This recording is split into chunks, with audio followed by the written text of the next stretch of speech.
Hello guys आज के revision session में हम सीपीसी मतलब सिविल प्रोसीजर कोड को कंप्लीट डिस्कस करने वाले हैं।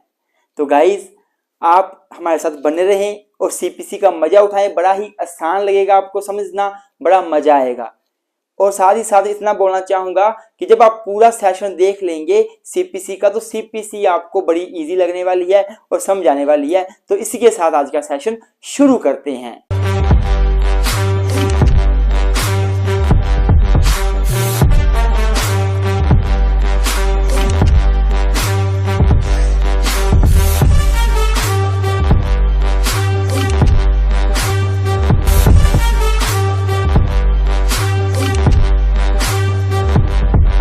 तो स्टूडेंट्स मैं शुरू करूंगा बेसिक इंट्रोडक्शन से, प्लस पहला टॉपिक जो सीपीसी में है प्रीलिमिनरी एंड डेफिनेशंस। तो स्टूडेंट्स जो इंट्रोडक्शन है जो बताऊंगा आप सारा इंट्रो में लिख सकते हैं। आपको क्लियरेंस होनी चाहिए सीपीसी के बेसिक इंट्रोडक्शन के बारे में पता होना चाहिए। तो अगर मैं सीपीसी की बात करूं तो ये हमारी कंट्री में सिविल प्रोसीजर को रेगुलेट करता है। जो सिविल प्रोसीजर कोड है वो हमारी कंट्री में जितने भी सिविल कोर्ट हैं, जो सिविल कोर्ट है हमारी कंट्री के, उनके पास कोई भी सिविल मैटर आता है तो वो जब उस मैटर को डिसाइड करते हैं तो वो सीपीसी को ही फॉलो करते हैं। प्रोसीजर जो वो फॉलो करते हैं सीपीसी के अंडर वो प्रोसीजर दे रखा है उसी को फॉलो करते हैं। जो सीपीसी है it has been divided into two part. ये दो पार्ट्स में है, पार्ट 1 एंड पार्ट 2। मतलब सीपीसी दो पार्ट में डिवाइड की हुई है। हम कर भी सकते हैं दो पार्ट में सीपीसी को डिवाइड। जो पहला पार्ट है it consist sections. It consist sections. पहले पार्ट में सेक्शंस दिए गए हैं, धाराएं दी गई हैं। टोटल 158 सेक्शन दिए हुए हैं पहले पार्ट में। जो दूसरा पार्ट है इसमें कुल एक शेड्यूल दी गई है। पहले इसमें 5 शेड्यूल थी लेकिन बाद में 4 शेड्यूल डिलीट कर दी गई, रिपील कर दी गई। अब सिर्फ एक शेड्यूल बची हुई है और इस शेड्यूल के अंडर जो है वो 51 ऑर्डर हैं, ऑर्डर्स हैं। और ऑर्डर के अंडर बहुत सारे रूल्स भी हैं। मतलब बोलने का क्या हुआ कि CPC can be divided into two part, part 1 and part 2। पार्ट 1 consist the 158 sections and part 2 consist the 1 schedule and in 1 schedule there are 51 orders and different number of rules.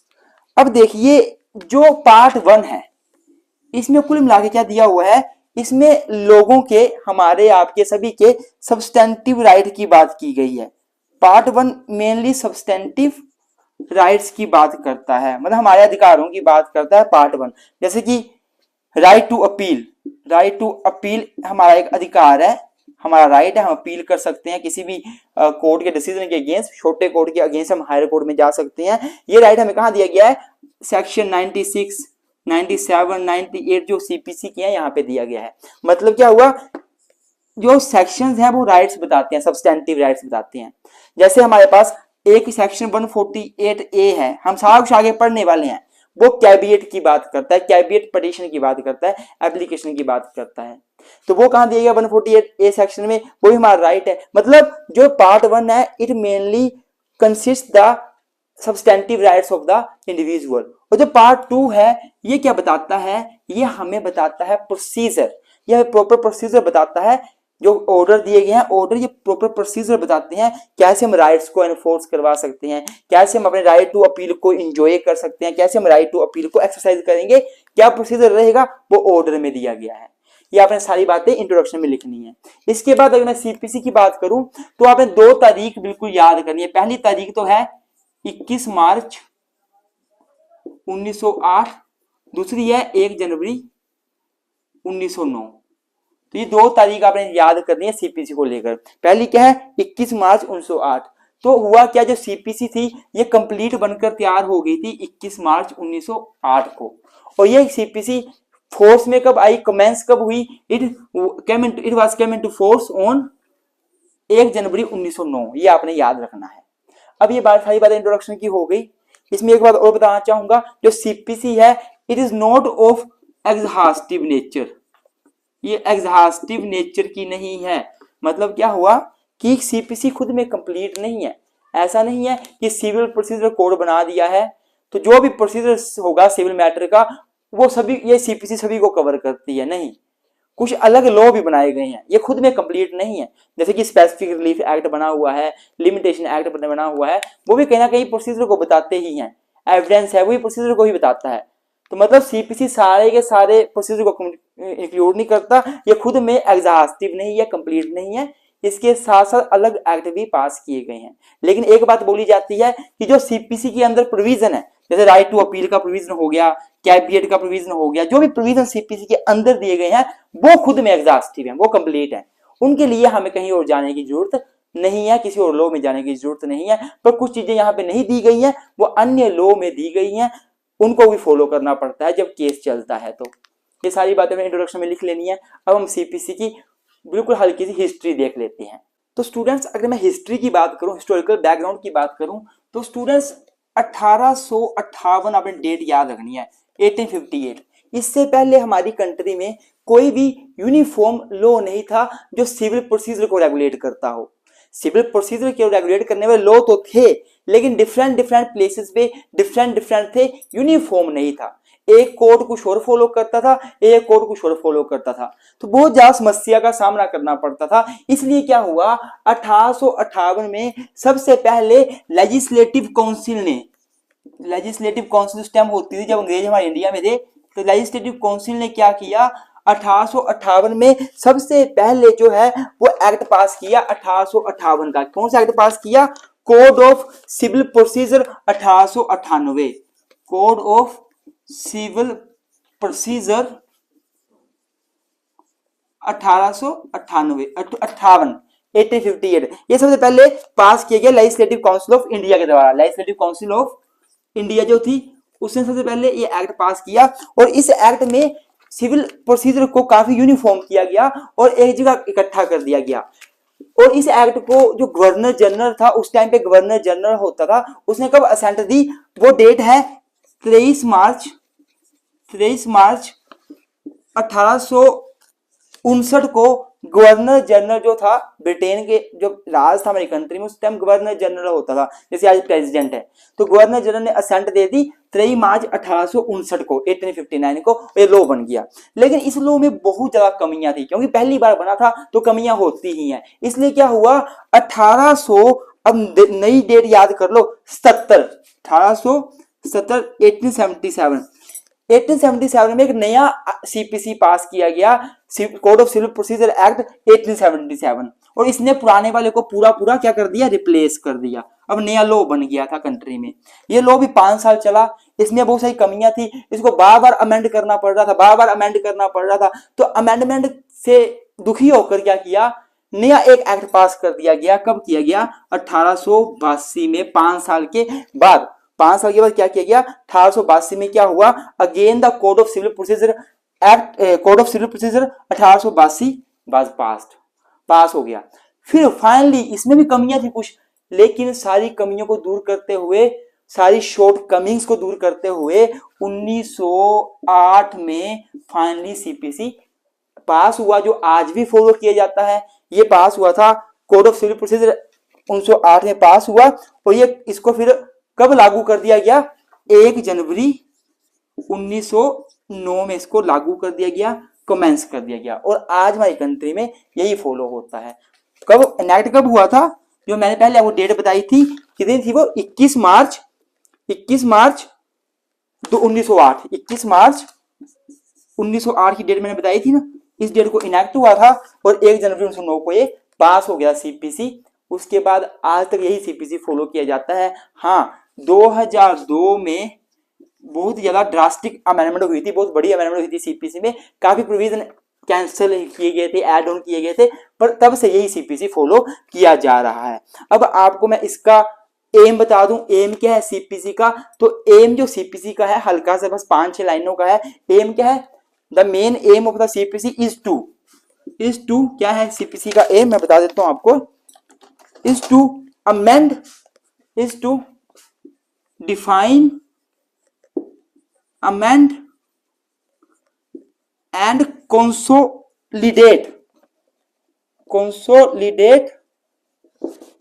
The laws related to the practice and procedure followed in the country's civil code. मतलब जो हमारे देश की countries के जो civil code थे, जिस procedure को फॉलो करते थे सिविल मैटर के लिए, उस प्रोसीजर को, उस लॉ को डिफाइन करना, परिभाषित करना, उसको अमेंड करना, उसका मतलब क्या करना, अमेंडमेंट करनी, प्लस संशोधन करना, मतलब प्लस उसको कंसोलिडेट करना, इकट्ठा करना। जो भी डिफरेंट डिफरेंट एक्ट में प्रोविजन थे, बिखरे बिखरे प्रोविजन थे, उनको अमेंड किया गया, संशोधन किया गया, उसमें जो कमियां थी वो ठीक कर दी गई, अच्छी बातें ऐड की गई, उनको कंसोलिडेट इकट्ठा किया गया डिफरेंट डिफरेंट एक्ट्स की बातों को, और उनको डिफाइन किया गया। यही सीपीसी का मेन ऑब्जेक्टिव है। ये ऑब्जेक्टिव आपको सीपीसी के बेस एक्ट में टॉप में मिल जाएगा, सबसे ऊपर आप देख सकते हो। तो हमने सीपीसी की हिस्टोरिकल बैकग्राउंड देख ली, इसका ऑब्जेक्टिव देख लिया। अब बढ़ते हैं और देखते हैं सीपीसी की स्कोप क्या है, इसका दायरा क्या है, इसकी कहां तक ये फैला हुआ है। तो स्टूडेंट्स, अगर मैं सीपीसी के स्कोप की बात करूं या एप्लीकेबिलिटी की बात करूं, तो इसका आंसर हमें सीपीसी के सेक्शन 1 में मिल जाता है। सेक्शन 1 बोलता है, सेक्शन 1 सीपीसी की स्कोप बताता है, इसका टाइटल क्या होगा वो बताता है, एक्सटेंट मतलब कहां कहां फैलेगा ये बताता है। तो सेक्शन 1 बोलता है दिस, क्या बोलता है सेक्शन 1, क्या बोलता है, the act may be cited, the act may be cited as the Code of Civil Procedure 1908। इस एक्ट का नाम ही होगा, कैसे साइड किया जाएगा इसको, कोड ऑफ सिविल प्रोसीजर 1908। दूसरी बात क्या बोलती इसमें, दूसरी बात बोलती it shall came into force on January 1 जनवरी 1909। ये आपको पता है, ये कब फोर्स में आया, कब कमेंस हुआ, 1 जनवरी 1909 को। और तीसरी बात, it shall extend to whole of India, ये पूरे इंडिया में अप्लाई होता है, जम्मू एंड कश्मीर में अप्लाई होता है। It shall extend to whole of India except the state of Nagaland, Nagaland में अप्लाई नहीं होता, except the state of Nagaland and other tribal area, and other tribal areas. जो भी ट्राइबल एरियाज हैं कहीं भी पूरे देश में, नागालैंड को छोड़कर, चाहे वो मिजोरम में हो, चाहे वो अरुणाचल प्रदेश में हो, वहां भी सीपीसी अप्लाई नहीं होगा, ये सेक्शन 1 में बोला गया है। लेकिन सेक्शन 1 का एक प्रोवाइजो है, इसके आगे एक प्रोवाइजो ऐड किया गया है, उसमें यह बोला गया है कि अगर नागालैंड की स्टेट या किसी अन्य ट्राइबल एरिया की स्टेट गवर्नमेंट जो है, जो इनकी स्टेट गवर्नमेंट चाहे तो वो सीपीसी को अपने एरिया में अप्लाई करने के लिए नोटिफिकेशन जारी कर सकती है। मतलब क्या हुआ कि state government has power to make this act applicable in their states by issuing the notification in the official gazette of the state. तो वो गैजेट में नोटिफिकेशन पब्लिश करके सीपीसी को अपने एरिया में अप्लाई कर सकती है, या तो वो complete as it is CPC को एप्लीकेबल कर सकती है, या फिर वो सीपीसी में कुछ अमेंडमेंट कर कर, कुछ प्रोविजन, सप्लीमेंट प्रोविजन ऐड कर कर, कुछ भी प्रोविजन जो है वो मॉडिफाई कर कर, चेंज कर कर वो उसको इंडिया में अप्लाई कर सकती है। ये सारी बातें कहाँ बोली गई हैं, सेक्शन 1 में बोली गई हैं। सिंपल सी बात है, और यही स्कोप एंड एक्सटेंट है, ये पूरे इंडिया में अप्लाई होगा except the state of Nagaland and other tribal areas. But other tribal area, Nagaland की जो स्टेट गवर्नमेंट है वो चाहे तो अपने एरिया में इसको एक्ट को अप्लाई कर सकती है। कैसे? Bye issuing the notification in the official gadget.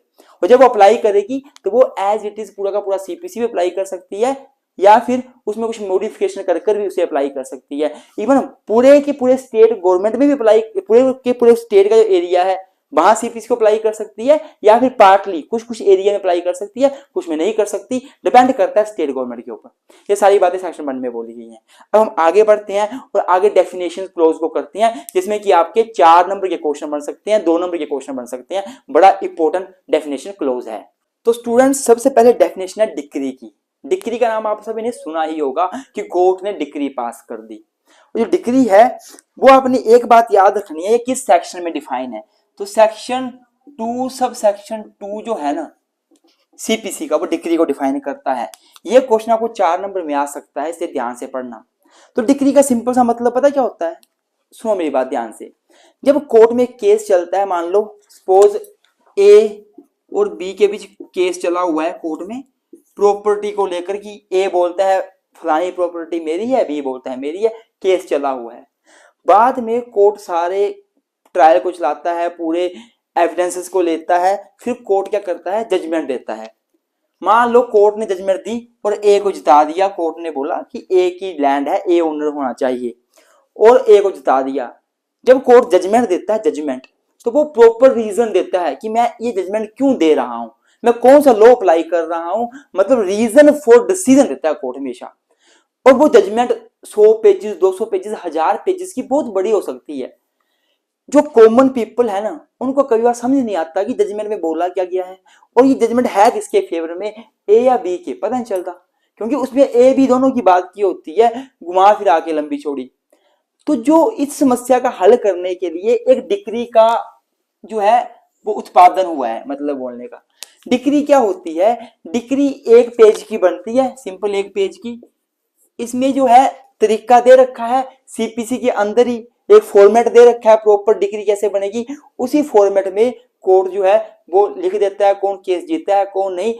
जब कोर्ट अपने डिसीजन को फॉर्मल एक्सप्रेशन देता है, फॉर्मल एक्सप्रेशन मतलब फॉर्मली पूरा प्रॉपर तरीके से, जैसा कि डिक्री की फॉर्मेट दिया गया उसमें प्रॉपर लिख देता है, और फाइनली केस को डिसाइड कर देता है, फाइनली कंक्लूसिवली, तो मतलब डिक्री कोर्ट ने पास कर दी है। और एक बात याद रखना, डिक्री हमेशा सूट में पास होती है, सूट में।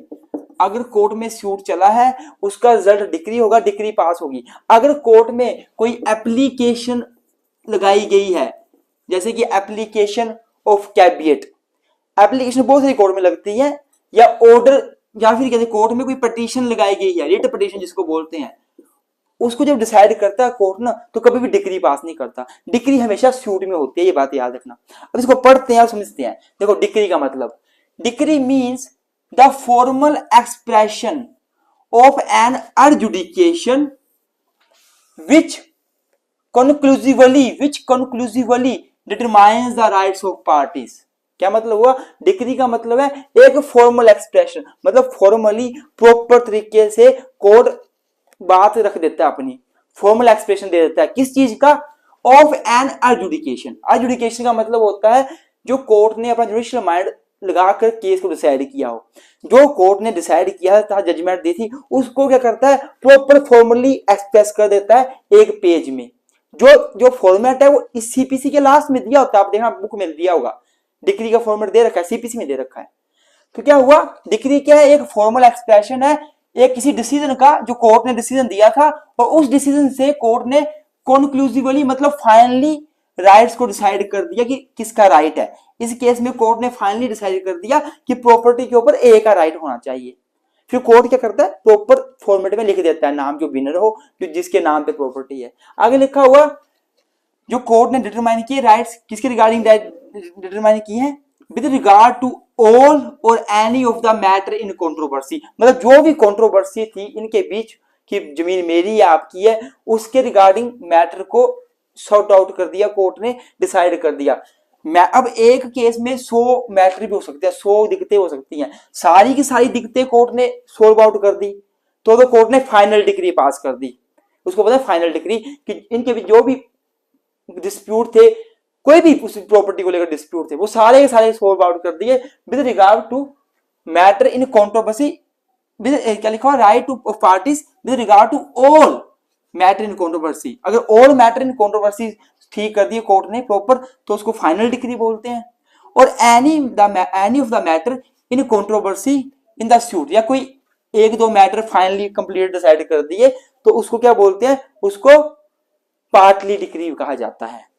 तो मतलब क्या, डिक्री का मतलब यही हुआ कि डिक्री एक प्रकार की फॉर्मल एक्सप्रेशन है कोर्ट के डिसीजन की, जिसमें कोर्ट क्या करता है, कंक्लूसिवली फाइनली क्या है, वो सारे डिस्प्यूट को सॉर्ट आउट कर देता है, या फिर कुछ डिस्प्यूट को वो सॉर्ट आउट कर देता है कंप्लीटली।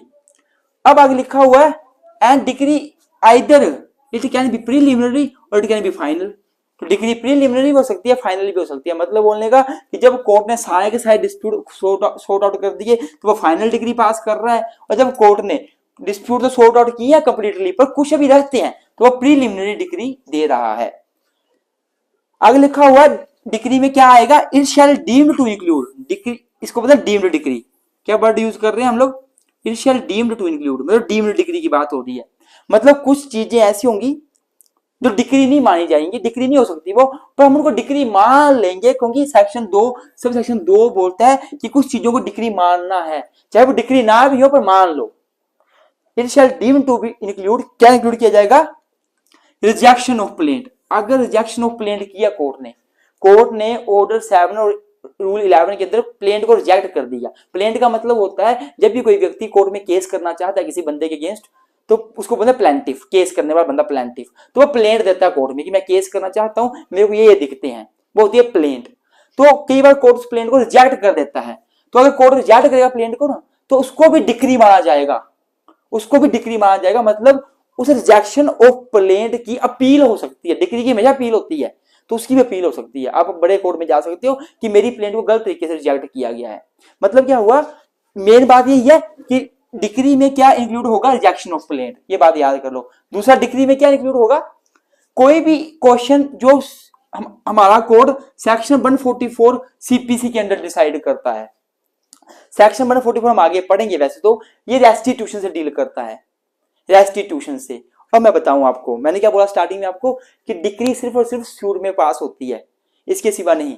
लेकिन जब कोर्ट सेक्शन 144 को डिसाइड करता है ना, तो 144 का केस नहीं चलता कोर्ट में, सूट नहीं फाइल होता, बल्कि एप्लीकेशन फाइल होती है। मतलब आपने 144 की एप्लीकेशन लगाई है, एप्लीकेशन है वो, पर यहाँ के लिखा हुआ है उस एप्लीकेशन को भी डिक्री मान लिया जाएगा, इवन तो वो डिक्री है नहीं, मैं पहले बता रहा था, तो उसको भी डिक्री मान लिया जाएगा। मतलब अगर कोर्ट कोई भी एप्लीकेशन 144 के अंडर डिसाइड करता है, जिसको रेस्टिट्यूशन की एप्लीकेशन बोलते हैं, वो आगे आपको समझ आ जाएगा, तो क्या मतलब है कि उसको भी डिक्री माना जाएगा। वो एक्चुअल में डिक्री नहीं है, डिक्री तो हमेशा सूट में ही पास होती है, एप्लीकेशन में या एप्लीकेशन में नहीं होती पास। पर यह साफ साफ लिख दिया कि अगर 144 की एप्लीकेशन कोर्ट में लगाई और कोर्ट ने डिसाइड किया उस एप्लीकेशन को, तो उसको भी डिक्री माना जाएगा, डीम्ड डिक्री उसको बोलते हैं।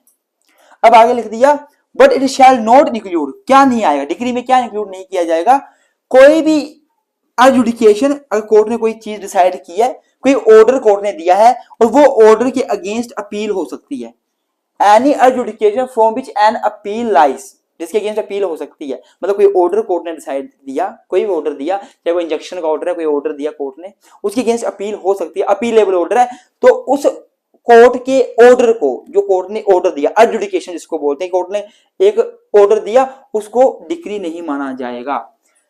It shall not be include any adjudication from which an appeal lies, कोई भी कोर्ट ने ऑर्डर दिया, ऑर्डर की बात हो रही है, as an appeal from order, मतलब कोर्ट ने कोई भी ऑर्डर पास किया, उसके अगेंस्ट अपील हो सकती है, तो उसको डिक्री नहीं माना जाएगा। वैसे ही any order of dismissal for default, dismissal for default मतलब क्या हुआ, इसका मतलब ये हुआ, देखो सुनो मेरी बात, मान लो ए है, इसने कोर्ट में प्लेंट फाइल की है, प्लेंटिफ है, केस फाइल किया इसने किसके ऊपर, बी के ऊपर, बी क्या डिफेंडेंट है, ए क्या है, प्लेंटिफ है, इसने क्या किया, बी के डिफेंडेंट के ऊपर केस फाइल किया। तो मान लो केस फाइल होने के बाद क्या होता है, कोर्ट एक तारीख बुलाता है, एक डेट देता है हियरिंग की, कि आपको इस तारीख को मेरे पास आना है, केस को रिप्रेजेंट करना अपने। मान लो प्लेंटिफ जो केस करने वाला है ना, वो कोर्ट में आया ही नहीं, डिफेंडेंट तो आ गया पर प्लेंटिफ खुद ही केस करने वाला नहीं आया, तो जो कोर्ट है ना, उसके पास पावर होती है कि वो ऑर्डर दे सकता है उस केस को डिसमिस करने का। और जब कोर्ट ऑर्डर दे देता है और केस को डिसमिस कर देता है, उसको बोलते हैं डिसमिसल फॉर डिफॉल्ट, वो होता है डिसमिसल फॉर डिफॉल्ट। तो अगर कोई भी कोर्ट किसी भी केस को डिसमिस करेगा क्योंकि प्लेंटिफ जो केस करने वाला है वो खुद ही कोर्ट में नहीं आया, जिसको बोलते हैं डिसमिसल फॉर डिफॉल्ट, तो उस ऑर्डर को भी डिक्री नहीं माना जाएगा। तो डिक्री सिंपल सी बात है, मैं आपको शॉर्ट में बता रहा हूं, जो आपको याद करना है। पहली बात तो ये है, डिक्री एक प्रकार का फॉर्मल एक्सप्रेशन होता है कोर्ट के डिसीजन का, जिसमें कोर्ट क्या है, किसी के राइट्स को कंक्लूसिवली डिसाइड कर देता है, चाहे ऑल कंट्रोवर्सी को खत्म करके वो कंक्लूसिवली डिसाइड कर देता है केस को। जब ऑल कंट्रोवर्सी को खत्म कर देता है, उसको बोलते हैं फाइनल डिक्री। या फिर कोर्ट जो है कुछ पर्टिकुलर जो कंट्रोवर्सी थी, मतलब केस बहुत बड़ा है, तो पार्टली उसने उसको सॉल्व आउट कर दिया, उसको बोलते हैं प्रीलिमिनरी डिक्री। तो डिक्री जो है वो प्रीलिमिनरी या फाइनल हो सकती है, और डिक्री डीम्ड डिक्री भी हो सकती है। It shall deem to include, decree में और चीजें भी आएंगी, कौन सी चीज आएगी, रिजेक्शन ऑफ प्लेंट। अगर कोर्ट ने किसी भी प्लेंट को रिजेक्ट कर दिया है ऑर्डर 7 रूल 11 के अंदर, वो भी डिक्री माना जाएगा। या फिर कोर्ट ने किसी एप्लीकेशन को जो 144 के अंदर लगाई गई थी कोर्ट के पास रेस्टिट्यूशन की, उसमें कोई अपना ऑर्डर दिया, तो वो एप्लीकेशन को कोर्ट ने डिसाइड किया तो उसको भी डिक्री माना जाएगा, डिविडेंड डिक्री उसको कहेंगे। पर इसमें क्या नहीं आएगा, डिक्री में क्या नहीं आएगा, पहली बात कोई भी कोर्ट का ऑर्डर है, कोई भी कोर्ट का ऑर्डर है जिसमें कोर्ट ने कोई मैटर को डिसाइड किया पर वो ऑर्डर अपीलेबल है, तो अगर अपील हो सकती है तो डिक्री नहीं माना जाएगा। या फिर कोर्ट ने क्या किया, ऑर्डर दिया किसी केस को डिसमिस करने का, क्यों डिसमिस कर रहा है, क्योंकि प्लेंटिफिक केस करने वाला बंदा कोर्ट में नहीं आया, जिसको बोलते हैं डिसमिसल फॉर डिफॉल्ट।